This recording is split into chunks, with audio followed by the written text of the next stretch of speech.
Bonjour, bonjour à toutes et tous. Comme vous le savez, au Fonds Aliénor du CHU de Poitiers, que j'ai l'honneur de parrainer, on est en permanence à la recherche de dons pour venir en aide aux médecins, aux chercheurs, aux scientifiques et à toutes leurs équipes qui travaillent sur les progrès de la médecine. Car la médecine progresse de jour en jour, d'heure en heure, ai-je envie de dire, grâce à tous ces scientifiques. Et on a besoin évidemment d'aide en permanence.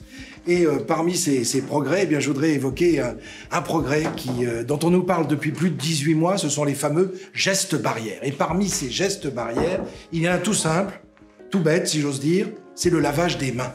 Il est vrai qu'il suffit de réfléchir un petit peu pour comprendre que la contamination peut se transmettre avec un serrage de main, avec une main infectée posée sur un objet qui est repris par d'autres, comme une poignée de porte ou un bouton d'ascenseur. Donc ces gestes barrières, ce lavage des mains, n'était pas quelque chose de courant dans les hôpitaux à la fin du XVIIIe siècle et au début du XIXe. Il a fallu les recherches et le travail d'un scientifique, d'un médecin, le docteur Ignaz Philipp Semmelweis, qui est un jeune homme de 29 ans, jeune médecin qui travaille à l'hôpital général de Vienne, pas en Vienne, c'est-à-dire pas en Poitou-Charentes, mais bien à l'hôpital général de Vienne, en Autriche, où là, il est responsable notamment de l'accouchement d'un grand nombre de femmes.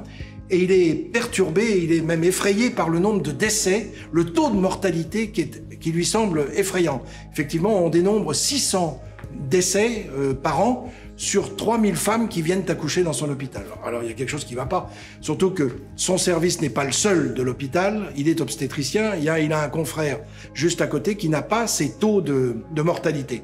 Il essaye de comprendre. Et puis il va donc étudier, éplucher, regarder pas à pas comment se déroule une journée.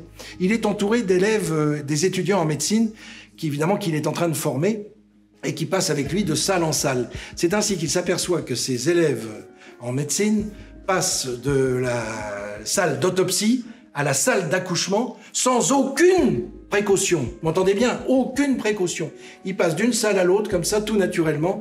Pas étonnant qu'évidemment, ils transmettent des bactéries, des maladies.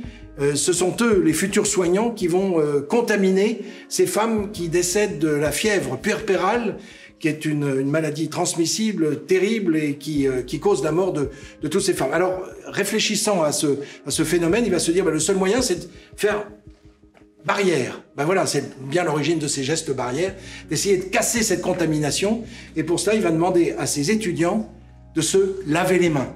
J'ai envie de dire, tout simplement, uniquement. Eh bien, l'origine est là, grâce à ce docteur Semmelweis. Mai 1847, c'est la date clé de cette histoire. Le docteur Semmelweis offre un nouveau protocole à tous ceux qui l'entourent en disant, voilà, à partir d'aujourd'hui, il faut se laver les mains quand on passe d'une salle à l'autre et surtout quand on se rend auprès des femmes qui sont sur le point d'accoucher. Donc il va non seulement pousser les hommes et femmes qui l'entourent, c'est-à-dire tous les soignants, à se laver les mains, mais aussi à nettoyer les instruments, c'est dire s'il y avait du travail à faire. Ah, vous savez, le lavage des mains, il est extrêmement précis. Aussi bien en salle d'opération qu'aux urgences, partout au sein de l'hôpital, on se lave les mains en permanence. Non seulement les mains que l'on frotte précisément entre les doigts avec un temps bien donné, et aussi les avant-bras.